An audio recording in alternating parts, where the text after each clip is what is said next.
கர்த்தருடைய பரிசுத்த நாமம் மகிமைப்படுவதாக. இந்த ஆசீர்வதிக்கப்பட்ட நல்ல காலை வேளையிலே அருளுரை துளிகளின் மூலமாக உங்களை சந்திப்பதில் நான் மிக்க மகிழ்ச்சி உள்ளவனாக இருக்கிறேன். இன்றைக்கும் வேதத்திலிருந்து சில காரியங்களை கற்றுக்கொள்ள தேவன் நமக்கு உதவி செய்வாராக. நான் வாசிக்கலாம். எபேசியருக்கு எழுதின நிருபம் 4ஆம் அதிகாரம் 30வது வாக்கியத்தை நான் வாசிக்கலாம்.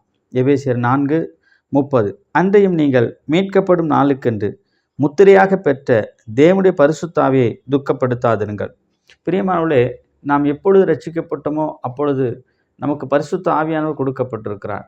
நமக்குள்ளாக அவர் இருக்கிறார், நம்மை நடத்துகிறார், நமக்கு போதிக்கிறார், நமக்கு ஆலோசனை சொல்லுகிறார், நம்மை கண்டித்து உணர்த்தக்கூடியவராக அவர் இருக்கிறார். இப்பேற்பட்ட அந்த பரிசுத்த ஆவியானவர் நமக்குள்ளாக இருந்து செயல்பட்டு கொண்டிருக்கிறார். அவரை துக்கப்படுத்தாதபடிக்கு நாம் பார்த்து கொள்ள வேண்டியது நம்மேல் விழுந்த கடமையாக காணப்படுகிறது. நாம் துக்கப்படும் பொழுது அவர் என்ன செய்கிறார்? நிச்சயமாக அவர் வேதனைப்படக்கூடியவராக காணப்படுவார். அவர் செயல்பட முடியாதவராக காணப்படுவார். ஆகவே வேதம் நமக்கு சொல்லுகிறது, அவரை துக்கப்படுத்தாதபடிக்கு நாம் பார்த்து கொள்ள வேண்டும். எப்பொழுதெல்லாம் துக்கப்படுத்துகிறோம்? 31ஆம் வசனம் சொல்லுகிறது, சகலவிதமான கசப்பும் கோபமும் மூர்க்கமும் கூக்குரலும் தூஷணமும் மற்ற எந்த துர்க்குணமும் உங்களை விட்டு நீங்க கடுவது. இந்த காரியங்களை நாம் செய்யும் பொழுதெல்லாம் நாம் பரிசுத்த ஆவியானவரை துக்கப்படுத்துகிறோம் என்று வேதம் சொல்லுகிறது. எப்படி? சகலவிதமான கசப்பு. இன்றைக்கு கசப்பு இல்லாத மனிதர்கள் இந்த உலகத்தில் யாரையும் பார்க்க முடியாது. யார் மீதாவது நமக்கு கசப்பு இருக்கத்தான் செய்கிறது. அப்படிப்பட்ட நிலைமையில தான் இன்றைக்கு விசுவாச பிள்ளைகளாகி நாம் வாழ்ந்து கொண்டிருக்கிறோம். ஏனென்றால் நாம் விசுவாச பாதையிலே கடந்து போகிறோம். தேவனுக்கு ஏற்ற நிலைமையில வாழ வேண்டும் என்று விரும்புகிறோம். ஆனால் நம்மை பலவித நிலைமைகளிலே கஷ்டப்படுத்துகிற வேதனைப்படுத்துகிற அநேக ஜனங்கள் இந்த உலகத்திலே உண்டு. ஆகவே நாம் என்ன செய்கிறோம்? அவர்கள் மீது கசப்புள்ளவர்களாக மாறி போய் விடுகிறோம்.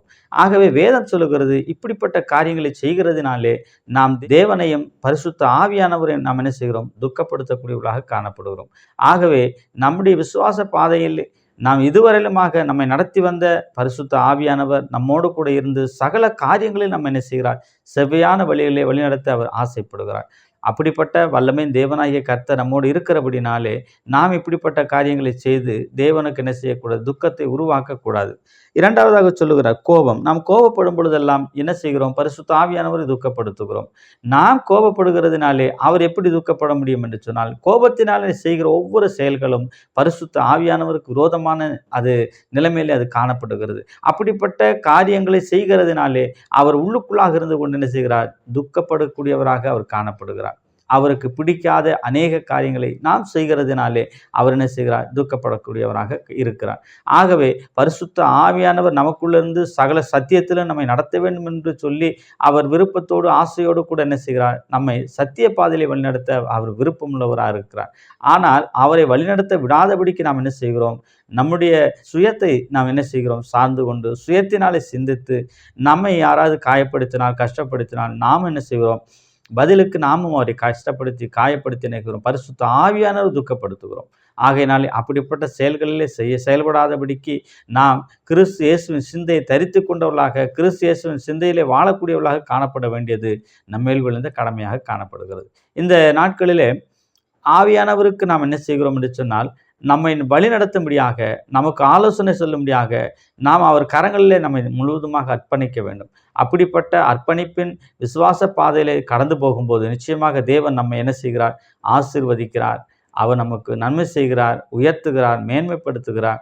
இப்படிப்பட்ட காரியங்களை செய்யக்கூடியவராக அவர் காணப்படுகிறார். ஆகவே அந்த 32ஆம் வசனத்திலே ஒருவருக்கொருவர் தயவாயும் மன உருக்கமாயும் இருந்து கிறிஸ்துவுக்குள் தேவன் உங்களுக்கு மன்னித்தது போல நீங்களும் ஒருவருக்கொருவர் மன்னியுங்கள். ஆக மன்னிக்க வேண்டியது நம்மேல் விழுந்த கடமையாய் காணப்படுகிறது. பிரியமானவர்களே, கிறிஸ்து நமக்கு மன்னித்திருக்கிறார். எப்படி மன்னித்திருக்கிறார்? அவர் நிபந்தனை இல்லாமல் மன்னித்திருக்கிறார். நம்முடைய பாவங்களை மன்னித்திருக்கிறார், நம்முடைய சாபங்களை மன்னித்திருக்கிறார், நம்முடைய மீறுதல்களை மன்னித்திருக்கிறார், நம்முடைய எல்லா விதமான அக்கிரமங்களை அவர் மன்னித்திருக்கிறார். நமக்கு வர வேண்டிய தண்டனையை அவர் ஏற்றுக்கொண்டிருக்கிறார்.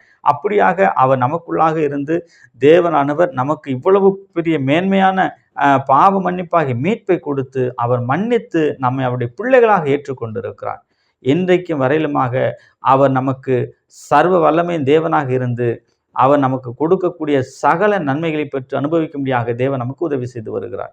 ஆனபடினாலே அப்படிப்பட்ட பிதாவாகிய தேவன் கிறிஸ்துவுக்குள்ளாக நம்மை மன்னித்தது போல நாமும் சிலருக்கு மன்னித்து என்ன செய்ய வேண்டும்? கிறிஸ்துவின் சிந்தை உடையவர்களாக இந்த உலகத்திலே வாழ்ந்து கிறிஸ்துவை நாம் என்ன செய்ய வேண்டும்? மகிமைப்படுத்த வேண்டும். அப்படி செய்யும் பொழுது பரிசுத்த ஆவியானவர் நமக்குள்ளாக இருந்து சந்தோஷப்படுவார். அப்படி செய்யும் பொழுது பரிசுத்த ஆவியானவர் துக்கப்படாதபடிக்கு நம்மை தேற்றக்கூடியவராக, நமக்கு தேவையான ஆலோசனை கொடுக்கக்கூடியவராக, சத்திய பாதையிலே வழிநடத்தக்கூடியவராக, நமக்கு தேவையான புத்திமதிகளை சொல்லக்கூடியவராக அவர் காணப்படுவார் என்பதில் சந்தேகமில்லை. இப்படிப்பட்ட வல்லமையின் ஆவியானவருக்கு நாம் இடம் கொடுப்போம். அவரை துக்கப்படுத்தாதபடிக்கு வாழ நமக்கு தேவன் உதவி செய்வாராக. பரிசுத்த ஆவியானுடைய சிந்தையை நாம் தரித்து கொண்டு பரிசுத்த ஆவியானவர் காட்டுகிற வழிகளில் நடந்து நாம் தேவநாமத்தை மைப்படுத்த நம்முடைய தேவனாகிய கர்த்தருடைய அந்த நாம மகிமைக்கென்று கர்த்தாவை தொடர்ந்து நாம் வாழ்வதற்கு அவருடைய கிருபை, தயவு, இரக்கத்தை நாம் பெற்றவர்களாக ஒவ்வொரு நாளும் கடந்து போவோம். அப்படிப்பட்ட சிந்தையுள்ளாக வாழுவோம். தேவனே நமக்கு சகலத்திலும் என்ன செய்வார்? அவர் பாதுகாத்து வழிநடத்துவார் என்பதிலே சந்தேகமில்லை. அப்படிப்பட்ட இந்த வல்லமையுள்ள வார்த்தைகளை நாம் விசுவாசித்து இந்த வார்த்தைகளுக்கு நாம் செவி கொடுத்து இந்த வார்த்தைகளுக்கு கீழ்ப்படிந்து வாழ தேவன் உங்களுக்கும் எனக்கும் கிருபை செய்வாராக. அவருடைய திவ்ய நாமம் என்றும் என்று சதா காலங்களிலும் மகிமைப்படுவதாக. ஆமேன்.